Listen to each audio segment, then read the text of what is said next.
જય શ્રી કૃષ્ણ મિત્રો, સ્વાગત છે આપનું ઘરેલું કિચનમાં। આજે આપણે બનાવીશું કેરીનો મુરબો।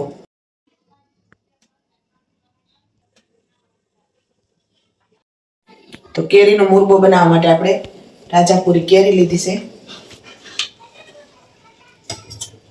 ધોઈ નાખી છે આપણે એને। આ રીતે આપણે એને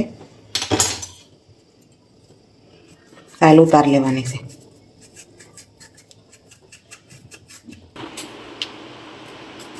આ રીતે આપણે બધી સાલ ઉતારી લેવાની છે। લીલો ભાગ નહીં રહેવા દેવાનો, કડશું ન લાગે। લીલી સાલ હોય ને એનો ભાગ કડશો હોય, રીતે આપણે એકદમ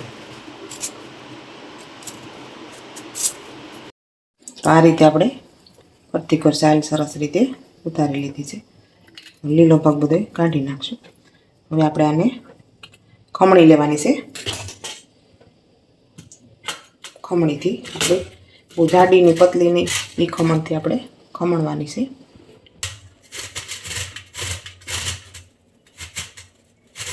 આ રીતે આપણે કેરીને ખમણ લેવાની।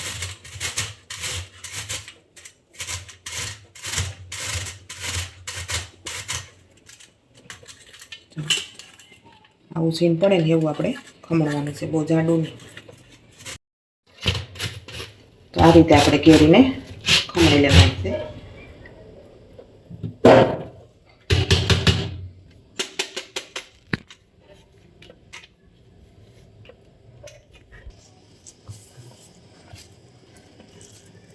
તો આ રીતે આપણે આખી કેરીને આપણે ખમણી લીધી છે। હવે આપણે આની સાઈડમાં કરશું અને આપણે સાસણી લેવા માટે આપણે કેરી લીધી છે 500 ગ્રામ, એટલે આપણે 1 વાટકી જેટલી ખાંડ નાખશું। કેરી કરતાં થોડીક જ ઓછી રાખવાનું, એ રીતે આપણે માપ લેવાનું। ને 5 દાણા એલચી છે, 5 લવિંગ છે ને 2 તજના ટુકડા। હવે આપણે સાહણી લેવાની છે। આપણે ગેસ ઉપર એક સ્ટીલનું તપેલી લીધી છે, એમાં આપણે આ નાખી દેવાનું કેરીનું સીણ। ખમણેલી આપણે કેરી કરી એ આપણે આમાં ઉમેરી દેવાનું। પછી આપણે એમાં ખાંડ પીવી દેવાની। આ રીતે આપણે ધીમો ગેસ આવ રાખવાનો।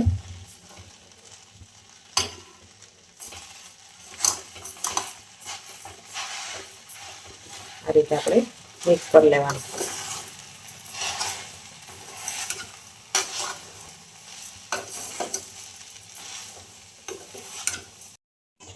આ રીતે આપણે હલાવતું રહેવાનું, એટલે ખાંડનું સરસ પાણી થઈ જાય અને આપણે કેરીનું જે પાણી હોય બે સરસ રીતે મિક્સ થાય। એટલે આ રીતે આપણે એકદમ સરસ ઢીલું થઈ જાય। આપણે આને ધીમા ગેસે 15-20 મિનિટ સુધી હલાવતા રહીએ। 2 તારની સાસણી થાય ને એવું આપણે ઘાટું થાય ને ત્યાં સુધી આપણે હલાવવાનું છે। આ રીતે આપણે આ સાહણીવાળું મુરબો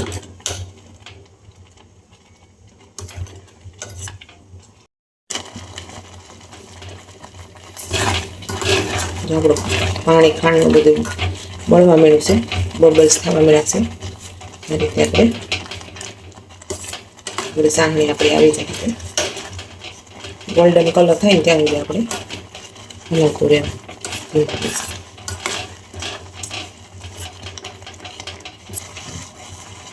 આપણે આ ધીમે ધીમે વચ્ચે વચ્ચે હલાવતા રહેવું કે આપણે એલચીના દાણા કાઢી લેવા। આપણે આને દાણા કાઢી લેવા। હવે આપણે મુરબો એક સરસ કટ થઈ ગયો છે, કલર ગોલ્ડન કલર મળે છે। આ રીતે આપણે 2 તાર થઈ ગયા છે, ચાસણી આવી ગઈ છે। હવે આપણે જોઈ જવાનું કેરીનું આલુ આ સરસ સડી ગયું છે, બફાઈ ગયું સરસ। આપણે એમાં આખા મસાલા એડ કરી દઈએ, એલચી દાણા, તજ ને લવિંગ।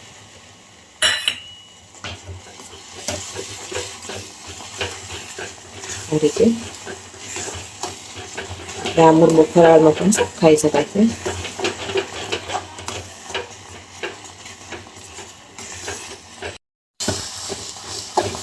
હવે આપણે ગેસ બંધ કરી દેવું. મુરમો તૈયાર થઈ ગયો છે.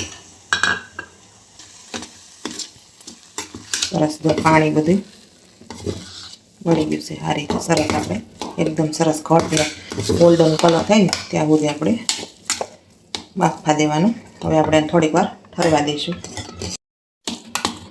હવે આપણે મુરબો સરસ રીતે ઠરી ગયો છે. કલર સરસ આવી ગયો છે. આપણે કોઈ કલર ભેળવવો પડતો નથી. ઠરે એટલે જો આ ગોલ્ડન કલર. હવે આપણે એને સર્વ કરીએ ડીશમાં.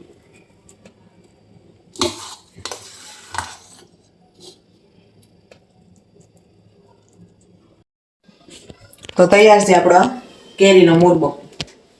તો જો તમને અમારો વિડીયો સારો લાગ્યો હોય તો લાઈક કરજો, શેર કરજો અને સબસ્ક્રાઈબ કરજો.